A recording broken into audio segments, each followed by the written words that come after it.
жақсы ма? Жақсы. Денсаулығың жақсы ма?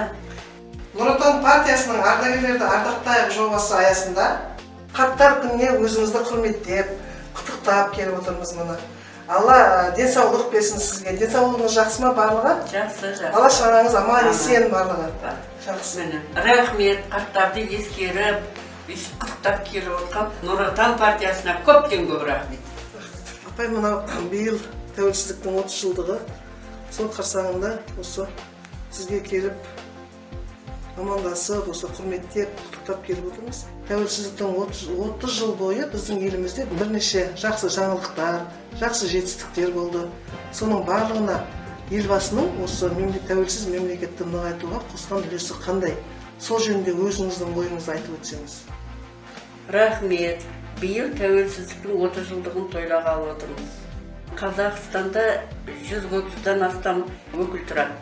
Соның барлығын ұйымдастырып басқарып отқан осы елбасының арқасы. Елбасының арқасында бейбіт өмір сүріп отырмыз. Еліміз тыныш, жағдайымыз жақсы. Қорған ауданы Жайылма ауылында тұрып жатырмын. 50 жылдан бері осы Нұр Отан партиясының істеп жатқан жақсылықтарын бәрін өз көзіммен көріп отырмын. Соның арқасында осы Жайылмада су қоймасын жөндеп, осы Жайылма халқы осы егін егіп, қарбыздарын жан-жаққа апарып, сонымен күнін көріп отыр.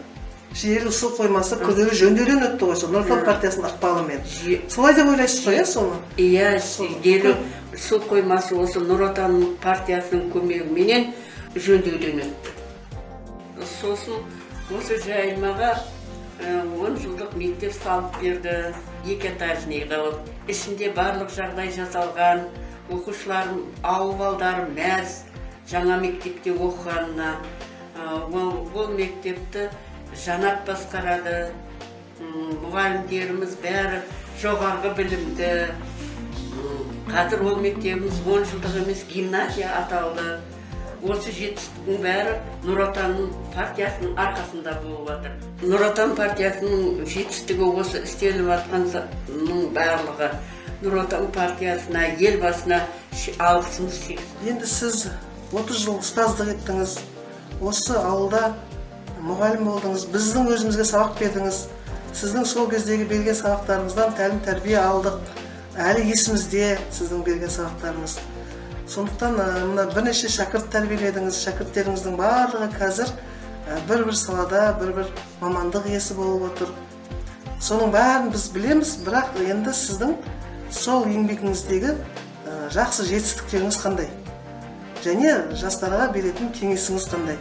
Сол туралы кішкене айтып өтсеңіз. Менің бірінші жетістігім оқытқан шәкірттерім бүкіл Қазақстанның түкпір-түкпірінде жұмыс істеп жатыр. Солардың атын естіп, алған грамотасын, алған атақтарын естігенде төбем көкке жеткендей қуанамын. Сол менің жетістігім. Оқушыларым жақсы болып, көзге түсіп, Отан партиясына, еліне адал қызмет еткені сол менің жетістігім. Менің өзімнің отбасымда 5 бала тәрбиелеп өсірдім. Барлығы оқыған, білімді. 5 баламнан 30 немере, 10 шөберем бар. Енді оқушыларыма айтатын осы отанымыздың адал азаматы болыңдар, сыйлы болыңдар, үлкенді сыйлайтын, кішіге ілтипатты болыңдар, қолдарыңнан келген көмектеріңді аямаңдар. Нұр Отан партиясының үндеуін қолдап, барлықтарын бір ауыздан жұмылып қызмет істеңдер. Апай, енді бізді жылы қабылдап, жақсы тілектеріңізді айтып, жақсы жетістіктеріңізді айтып, бізді жақсы қарсы алғаныңызға сізге рахмет. Енді бізге бәте беріп жіберсеңіз. Еліміз тыныш болсын, азаматтарымыз аман болсын, оқытып жатқан оқушыларың, балдарың жоғарғы білімді болсын. Ұстаздарға айтарым, оқытып жатқан балдарың әр уақытта адал болып, еңбек істеген қызметтеріңді атқаратын азамат болсын. Нұр Отан партиясының әрбір ісіне сәттілік тілеймін. Мына оқытып атқан оқушыларым Нұр Отан партиясына адал қызмет ететін азамат болсын.